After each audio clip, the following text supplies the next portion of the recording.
Enggak. Oke. Assalamualaikum warahmatullahi wabarakatuh. Alhamdulillah wassalatu wassalamu ala asyrafil anbiya wal mursalin wa ala alihi wa ashabihi ajmain wa la haula wa la quwata illa billahil aliyyil azim. Allahumma shalli wa sallim ala sayyidina Muhammadin abdika wa rasulika nabiyil ummi wa ala alihi wa sahbihi wa sallim tasliman katsira amma ba'd.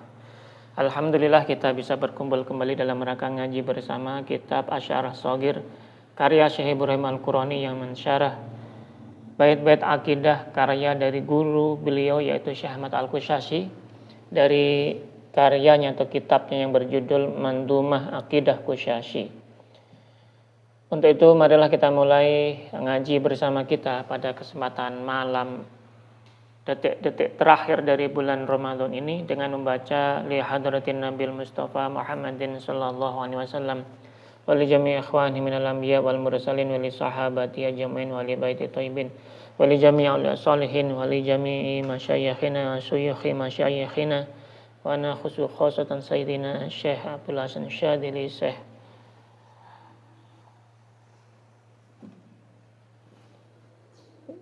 min masyayikh turuq sufiyah minhum tariqah syatoriyah tariqah akmaliyah tariqah syadzuliyah tariqah histiyah tariqah idrisiyah tariqah rifa'iyah tariqah kubrawiyah wa li jami'i masyayikhina fi hadhihi tariqah minhum Kiai Haji Nurul Islam wa Kiai Haji Adi Nasihul Umam wa Kiai Diyauddin Kuswandi wa Kiai Dharma Jaya wa Kiai Haris wa Kiai Ahmad Hasan wa jami masyayikhina nakhusu khasatan Sayyidina Kiai Imam Fauzi wa Kiai Nur Basori wa Kiai Abu Syukur Salim wa Kiai Hasan Ulama wa Kiai Haji Abdurrahman Tegal Rejo wa Syekh Abdul Rauf Al-Fansuri Syekh Ibrahim Al-Qurani Syekh Ahmad Al-Qushasyi Syekh Ahmad bin Ali Asyinawi Syekh Sibaghatullah bin Syekh Ruhullah Syekh Wajihuddin Al-Alawi Syekh Muhammad Ngos Syekh Hadiyatullah Sarmas Syekh Alaquddin Syatori Syekh Al-Khuduri wa Syekh Abdullah Asyatori wa Syekh Muhammad Arif wa Syekh Muhammad Asyik wa jami'il masyayikhihim wa talamidhihim wa man intasaba ilahim lahum minna jami'an al-Fatihah. A'udzu billahi minasyaitonir rajim. Bismillahirrahmanirrahim. Alhamdulillahi rabbil alamin. Ar-Rahmanir Rahim. Maliki yaumiddin. Iyyaka na'budu wa iyyaka nasta'in. Ihdinas siratal mustaqim siratal ladzina Amin amin ya rabbal alamin. Qala al-musannif rahimahullahu ta'ala wa nafa'na bihi wa bi 'ulumihi fid dharain amin amin ya rabbal alamin. Bismillahirrahmanirrahim. Faslun. Tahu bab yang baru dari yang kemarin sudah kita bahas itu sudah selesai babnya, sekarang diteruskan oleh Syekh Ibrahim Al-Qurani pada bab yang baru yaitu bab faslun. Wa kullu jahidin lima qad alima min dinina darurah. Yaitu fasal tentang setelah urusan yang udah diungkapkan kemarin. Peradilan, qada, hisab dan sebagainya. Dan telah menetapnya penduduk di masing-masing kediamannya baik surga maupun neraka sesuai dengan apa yang telah mendahulinya dalam ilmu Allah ilman la yahtaju ila dalil, maka setelah itu akan didatangkan suatu ungkapan yang baru di sini qad dolama al aliful itlaq fihi. Saya ulangi kembali, faslun wa ba'da fasl qada wal hisab wa mustaqari ahli kulli darin haitsu ab. Ya. Fasl bab setelah penjelasan secara rinci tentang bab qada dan hisab dan sebagainya yang berhubungan juga dengan bagaimana menetapnya penduduk di masing-masing tempat yaitu penduduk surga dan penduduk neraka. Ahli kulli darin haitsu abad, di mana mereka itu sesuai dengan kriterianya masing-masing. Ai raja'a ilahi min ihdad daraini, atau dikembalikan kepada salah satu dari penghuninya dua alam tadi yaitu surga maupun neraka. Dua tempat tadi surga maupun neraka. Jisman secara jisim sabaqalahu fi ilmillah, dan semuanya itu telah terdahulu atau didahului dalam ilmunya Allah. Yu'ta bikabshil maut. Kemudian setelah itu didatangkan suatu kematian. Bikabshil maut dalam wujud domba jantan. Maka bab kita memang di sini tentang bab kematian sebenarnya. Tapi perumpamaan. Al-idhafah bayaniyah ila kabshin huwa al-mautu ay yu'ta bil mauti fi suratil kabsh idza jussida. Jadi ungkapannya di sini keterangan tentang yu'ta bi kabshil maut, kematian itu diserupakan dengan dianalogikan atau mungkin diumpamakan seperti domba jantan jika dia itu diperbendakan atau diwujudkan dalam bentuk fisik menjadi seperti domba jantan. Kama yujassadu sairul a'radi wal ma'ani fi yaumil qiyamah. Sebagaimana yang diwujudkan juga seperti itu semuanya seperti dalam wujud domba jantan tadi atau dalam bentuk fisik. Semua sifat-sifat yang sifatnya adalah abstrak maupun sifat-sifat ma'ani atau arad dan lainnya akan diberi wujud fisiknya pada hari kiamat nanti. Sebagaimana kemarin sudah kita bahas di dalam bab tentang kiamat itu bahwa ada amal seseorang itu akan diwujudkan dalam bentuk fisik amalnya itu. Nah, ini diantara apa yang diungkapkan di sini. Tsumma yudbahu bainahuma. Kemudian setelah itu kematian yang diserupakan dalam bentuk domba tadi, itu pun disembelih di antara keduanya. Keduanya mana di sini? Ai bainal jannah wan nar, yaitu antara surga dan neraka. Wa yang duruhu ay yang durunahu khudzifatin nun lil wazn, dan kata-kata di dalam baitnya itu yang duruhu, enggak ada nunnya dihilangkan untuk darurat wazn. Di dalam ungkapannya untuk wazn syairnya.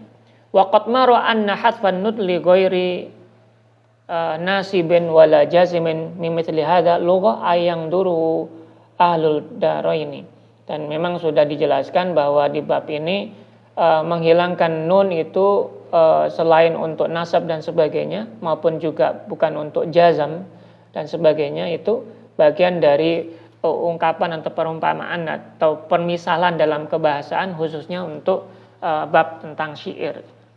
Nah, dan para penduduk yang duruhu itu maksudnya adalah dan para penduduk surga dan neraka itu melihat kematian yang diperumpamakan sebagai wujud domba jantan tadi disembelih.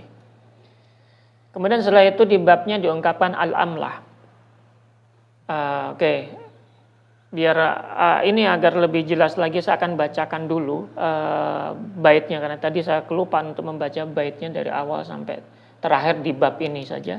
Sebenarnya seperti ini untuk bab awal dari ungkapan ini adalah faslun wa ba'da faslin lil qada'i wal hisabi mustaqari kulli darin haitsu ab yu'ta bi kabshil mauti tsumma yudbah bainahuma wa yang duruhul amlah wa damatid darani fil khulud bisakinina muqtadal mau'ud. Ini babnya dan itu tadi baitnya, ada 3 bait. Nah, di sini setelah yang duruhu ada kata amlah. Apa itu amlah? Al-amlahu khobaru mubtada mahdhuf huwa dhamirul kabsh. Amlah ini untuk menggambarkan, ini adalah khobar atau keterangan atau predikat dari subjek, yang subjek ini mahdhuf, yaitu dhamirul kabsh. Itu sifatnya dombanya tadi adalah amlah. Amlah itu adalah perpaduan antara warna putih yang bercampur hitam. Dominannya putih namun ada semacam nuansa atau motif warna hitam di dalamnya. Sebagaimana fi shahihi an Abi Sa'id Al-Khudri marfu'an, sebagaimana dijelaskan di dalam hadis yang sahih dari Abu Sa'id Al-Khudri radhiyallahu anhu secara marfu', yang bunyi hadisnya adalah idza dakhala ahlul jannatil jannata wa ahlun narin nara yuja'u bil mauti ka'annahu kabsyun amlah fayuqafu bainal jannati wan nar. Apabila penduduk surga telah masuk ke dalam surga dan juga penduduk neraka telah masuk ke dalam neraka, yuja'u, kemudian kematian itu didatangkan. Ka'annahu kabsyun amlah, seakan-akan ia seekor domba yang jantan berwarna putih dan ada kehitaman, ada semacam hitamnya di situ. Fayuqafu bainal jannati wan nar, kemudian ditempatkan atau diberhentikan di antara surga dan neraka. Ila an qala, sehingga ungkapan hadisnya berbunyi sallallahu alaihi wasallam, fayu'maru bi fayutbahu wa yuqal ya ahlal jannah khuludun bila mautin wa ya ahlan nar khuludun bila maut. Hingga sabda Nabi Muhammad sallallahu alaihi wasallam itu mengungkapkan fayu'maru, maka diperintahkan bihi, agar domba itu fayutbah, disembelih, wa yuqalu, dan diserukan kepadanya, kepada penduduk, ya mestinya ini kepada penduduk, baik penduduk surga maupun penduduk neraka. Wa yuqalu ya ahlal jannah khuludun bila maut, wahai penduduk surga, kalian akan abadi di dalam surga dan tidak ada kematian di dalamnya. Wa ya ahlan nar, wahai penduduk neraka, khuludun bila maut, kekekalan tanpa ada kematian di dalam neraka. Kama qala, sebagaimana juga diungkapkan di dalam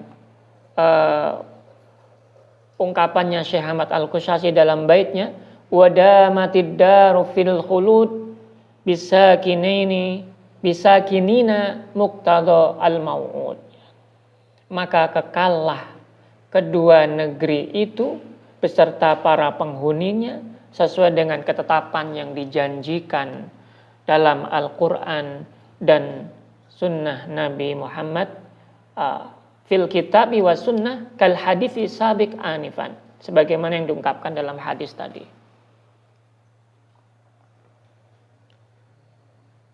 Itu tadi ungkapan yang diungkapkan oleh di bab ini oleh Syekh Ibrahim Al-Qurani. Dan setelah ini akan dibacakan lagi bab yang baru.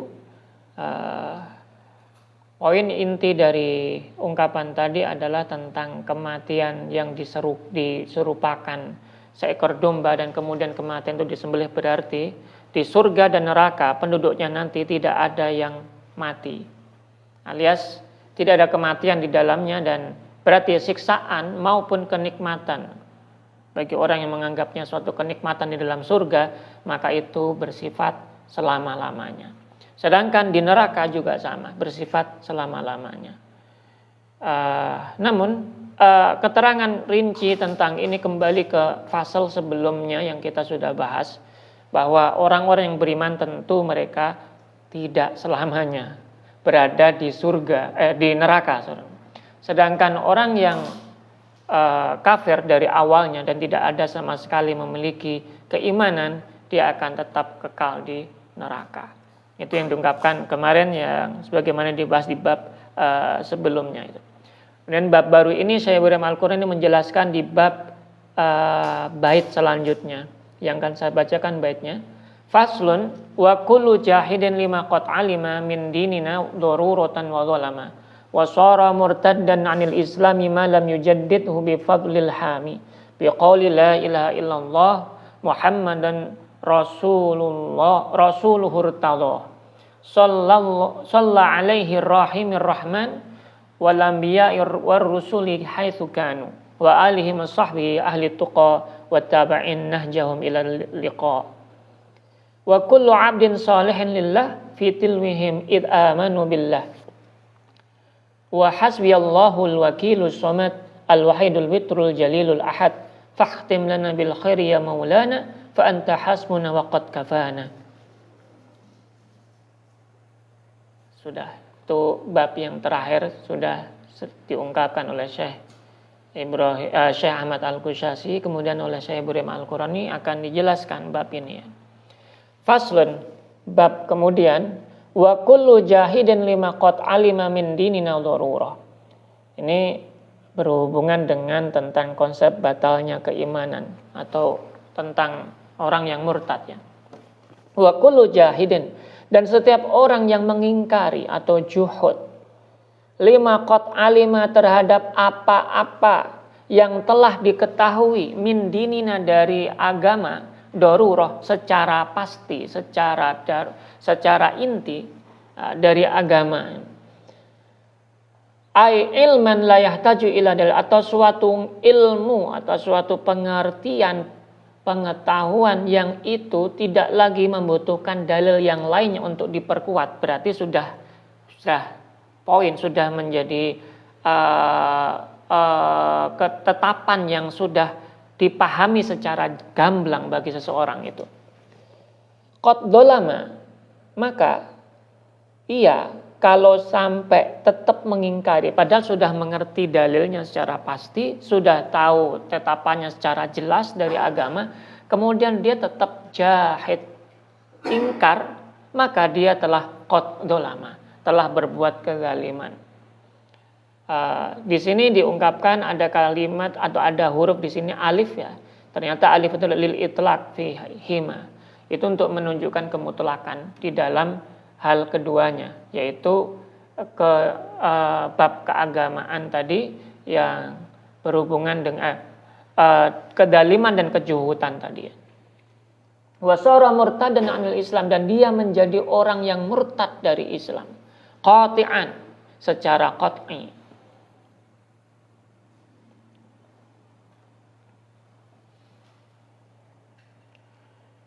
Lahu bijuhudi ma'alima minad din darurah.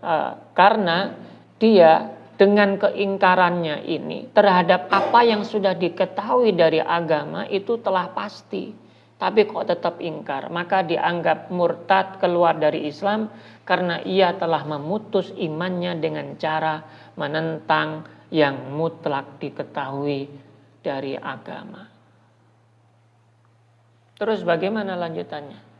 Malam yujaddidhu, selagi atau selama ia belum memperbarui kembali keimanannya atau Islamnya, bitaubati, dengan cara taubat, andalika, dari perbuatannya itu, perbuatan ingkarnya itu, bifadlil kahami, dengan berkah atau berkat anugerah dari sang pelindung, awi al-hafid, yaitu Allah ya.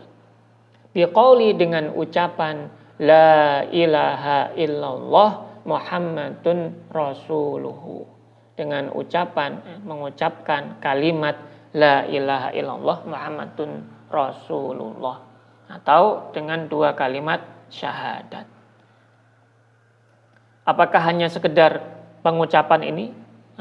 Diungkapkan lagi di dalam ungkapan berikutnya, irtadahu, kalimat irtadahu dalam bait itu al-matadammin lirruju' an juhudi ma alima daruratan kaunahu min dinihi sallallahu alaihi wasallam, yang diiringi dengan persetujuan hati untuk mencabut keingkarannya atau penentangannya atau kekafirannya terhadap ajaran Nabi Muhammad sallallahu alaihi wasallam yang sudah diketahui tadi.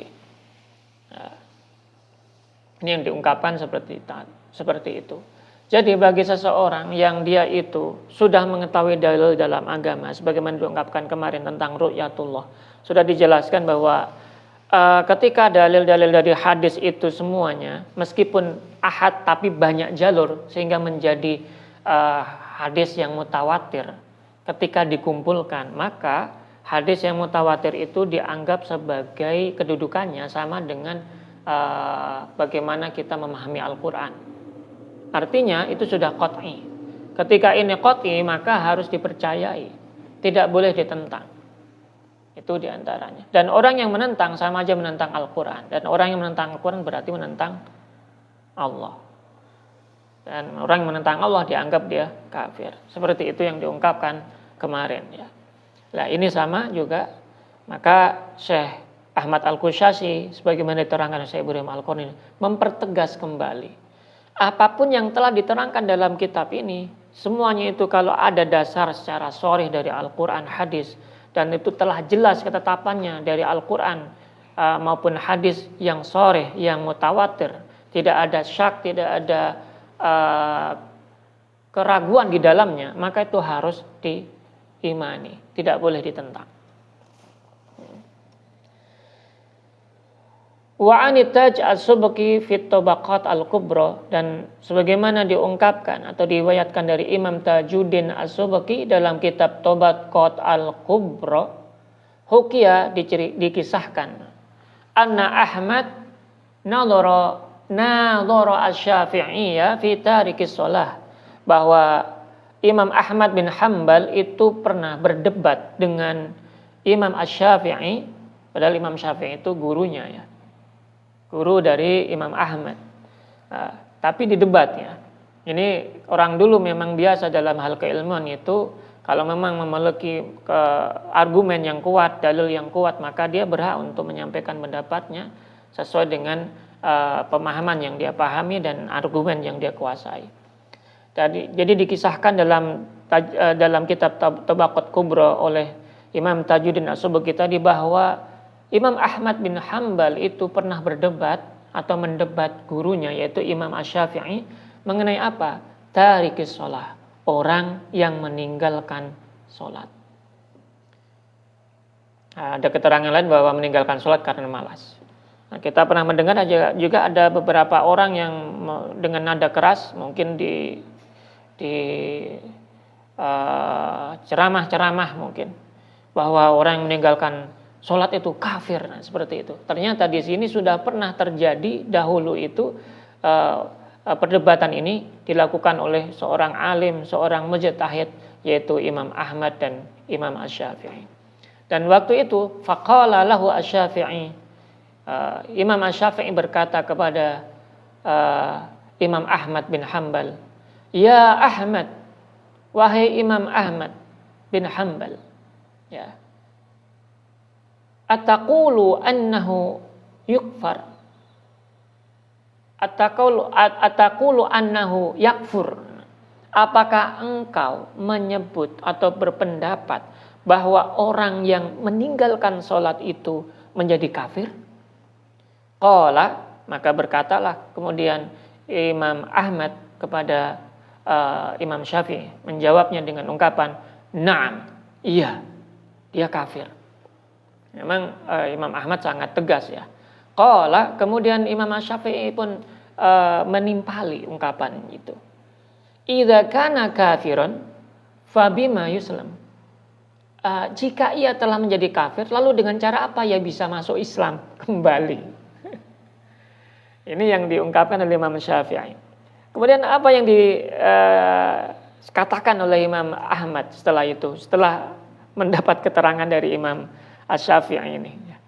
Qala, berkata Imam Ahmad, yaqulu la ilaha illallah Muhammadun Rasulullah. Nah, dia harus berkata. Jadi untuk menjadi muslim itu ternyata cukup gampang. Dia harus mengucap syahadat kembali, yaitu la ilaha illallah Muhammadun Rasulullah. Maka ketika kita mendengar ada orang yang berpendapat bahwa orang yang meninggalkan sholat itu kafir, dia di neraka dan sebagainya, kemudian dia tidak berhak di surga dan sebagainya, ternyata jawabannya cukup simpel. Dia bisa jadi masuk Islam kembali dengan cara mengucap kalimat syahadah. Selesai. Qala Syafi'i, kemudian Imam Syafi'i berkata, "Farrajulu mustadimun hadzal qaul."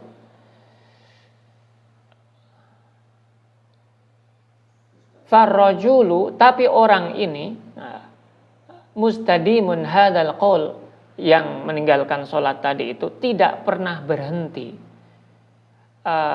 dengan mengucapkan syahadat itu gitu. Atau ia masih bersyahadat, hanya saja dia tidak sholat, bagaimana gitu loh. Nah, ini ditanyain kembali oleh Imam Syafi'i. Mustadimun hadal qaul lam yatruku, dan tidak pernah meninggalkan ungkapan itu, syahadat itu, namun ia nggak sholat gimana gitu. Qala, Imam Ahmad menjawab. Jadi dialog ini menarik. Yuslim bi an yusalliya. Qala sholatul kafir la tasihu wa la yuhkam bil Islam biha. Salat yang dilakukan oleh seorang kafir itu tidak sah. Ini jawaban Imam Ahmad ya. Salat yang dilakukan oleh orang kafir itu tidak sah. Maka kita tidak bisa menghukuminya masuk Islam dengan sesuatu yang tidak sah. Nah, berarti ada sedikit hal yang beda di sini. Mungkin kalau kita bisa simpulkan bahwa pendapatnya Imam Ahmad, dia tetap bersikukuh selagi dia meninggalkan sholat, meskipun dia setelah itu bersyahadat kok tidak melakukan sholat, ya tetap aja sholatnya selagi dia meninggalkan sholat itu tidak sah gitu. Mohon maaf, syahadatnya tidak sah selagi dia meninggalkan sholat. Syahadatnya tidak sah selagi dia meninggalkan sholat. Setelah dia mengucapkan syahadat kemudian melakukan sholat, baru dianggap sah. Itu mafhum yang bisa kita tangkap secara mukhalafah dari ungkapan Syekh Imam Ahmad bin Hanbal tadi. Faqata Ahmad wa sakata inta. Kemudian setelah itu Imam Ahmad pun terdiam dan tidak bisa menjawab argumen lagi. Kemudian selesai apa yang diungkapkan oleh Imam Tajuddin Subki ini di dalam kutipan yang dikutip oleh Syekh Ibrahim Al-Qurani ini. Jadi poin ini menarik sekali apa yang kita dapatkan tadi.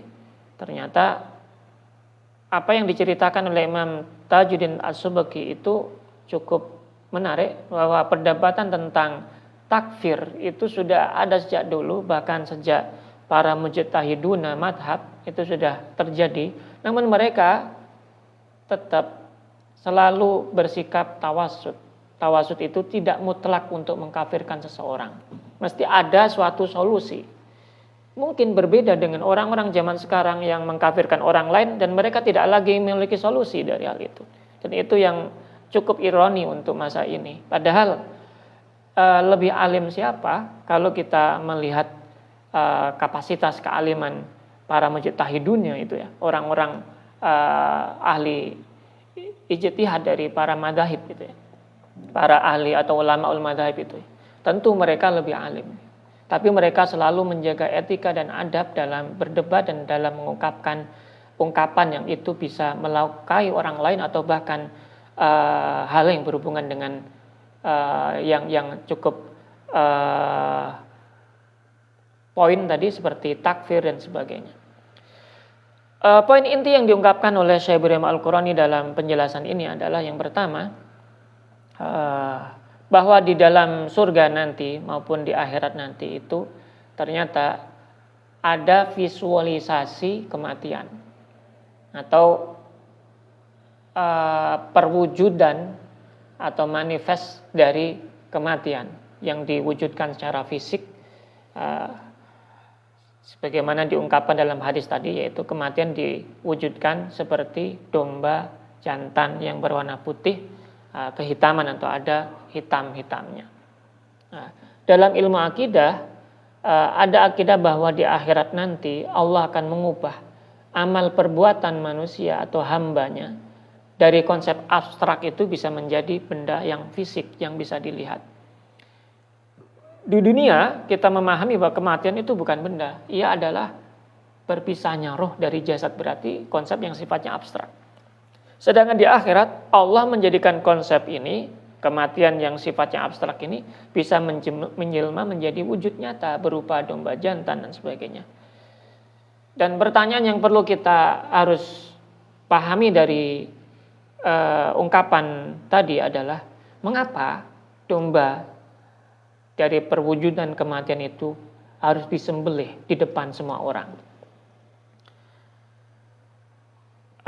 Hal yang bisa kita petik adalah ini adalah bentuk simbolisme atau perumpamaan yang mutlak ya. Tujuannya adalah untuk membunuh rasa takut akan kematian bagi penghuni surga. Sekaligus untuk membunuh harapan untuk mati atau agar lepas dari siksa bagi penghuni neraka. Karena kematian telah dimatikan, mulai saat itu yang ada hanya kekekalan. Kemudian diungkapkan tadi tentang kaidah batalnya iman. Setelah dia mengetahui minaddin bid-darurah ya. Kapan seseorang dianggap murtad secara akidah? Penulis tadi memberikan rumus ya. Yang pertama yaitu ketika dia mengingkari suatu hal yang maklum di dalam agama bid-darurah secara pasti, atau hal-hal yang sebagian itu diketahui dari agama secara aksiomatis oleh semua orang, awam maupun ulama, kemudian dia mengingkarinya, maka itu orang itu dianggap murtad, dianggap dia keluar dari Islam. Contoh, kalau bisa kita berikan contoh adalah ketika ada suatu pengetahuan bahwa semua orang tahu bahwa puasa Ramadan itu wajib, babi itu haram, dan zina itu haram. Ini hal yang pasti dalam agama ya, yang sudah diketahui orang awam maupun ulama. Tentu ulama tentu lebih tahu ya. Namun jika ada orang yang minum khamar, tapi dia tahu dan meyakini itu dosa,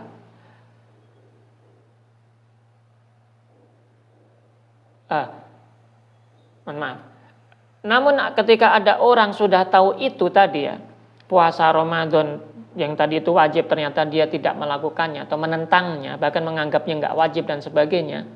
Menentang itu maksudnya ya. Kalau melakukannya atau dengan cara dia itu tidak melakukan puasa dan sebagainya, itu hal lainnya.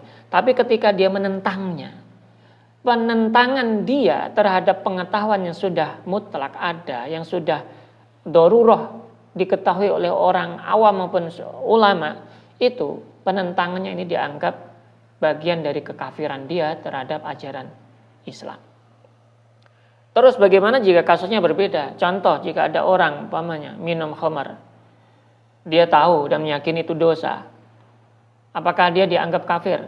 Ternyata dalam konteks ini, selama dia tetap paham itu ya, dia tidak menentang ya, dia tahu itu dosa tapi dia melakukannya, dia tidak dianggap kafir, namun dianggap fasik. Artinya ketika ada orang pada bulan Ramadan, semua orang yang muslim beriman berpuasa, tak ada yang enggak berpuasa walaupun dia muslim, tidak dihukumi dia kafir, namun dihukumi fasik.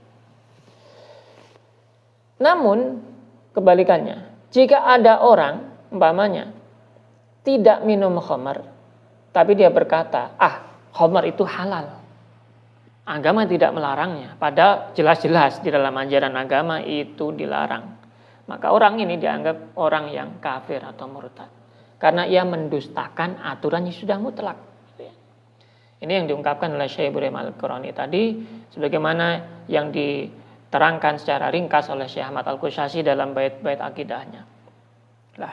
Kemudian tentang takfiri tadi sudah dijelaskan oleh logika secara ringkas dari perdebatan oleh Imam Ahmad dan Imam Syafi'i, sebagaimana yang dikutip oleh Imam Tajuddin As-Subki tadi ya. Ini kan berpusat pada status orang yang percaya salat itu wajib, tapi ia tidak mau salat karena malas ya. Imam Ahmad itu memiliki pendapat bahwa meninggalkan salat itu sama dengan kafir berdasarkan hadis secara lahiriah. Sedangkan Imam Syafi'i dan mayoritas Asy'ariyah itu berpendapat selama ia masih meyakini salat itu wajib, dan tidak menentangnya, ia adalah pendosa besar tapi bukan kafir. Logikanya apa? Logika Imam Syafi'i begini. Jika orang malas salat itu sama dengan kafir. Padahal syarat kafir itu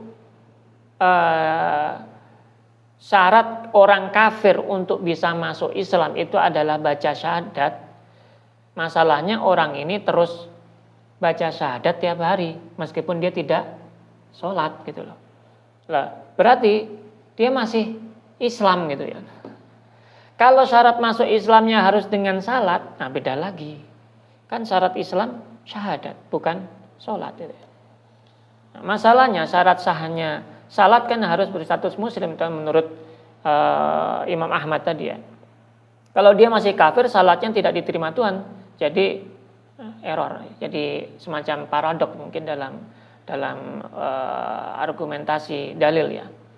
Untuk itu argumen ini membuktikan bahwa dari perdebatan Imam Ahmad dan Imam Syafi'i tadi, bahwa perbuatan fisik atau amal bukanlah penentu utama keimanan, melainkan bagaimana keyakinan itu ada, atau keyakinan hati itu benar-benar muncul terhadap Allah dan Rasulnya. Selama hatinya masih membenarkan agama Islam, dia masih muslim, meski cacat kalau dia tidak melakukan syariat dan sebagainya secara agama ya, dia dianggap dosa besar.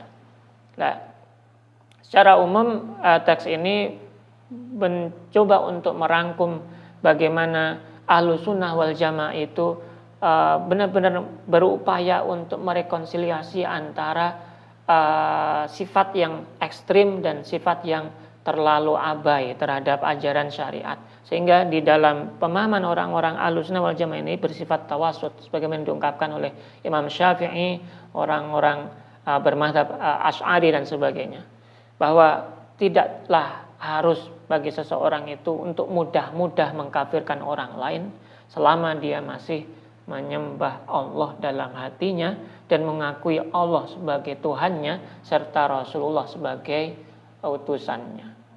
Itu saja yang bisa kita baca pada kesempatan malam hari ini. Mudah-mudahan bermanfaat dan bisa menambah keilmuan di hari-hari terakhir dari bulan Ramadan ini. Wa'afu minkum wallahu muwaffiq ila aqwamit thoriq. Assalamualaikum warahmatullahi wabarakatuh.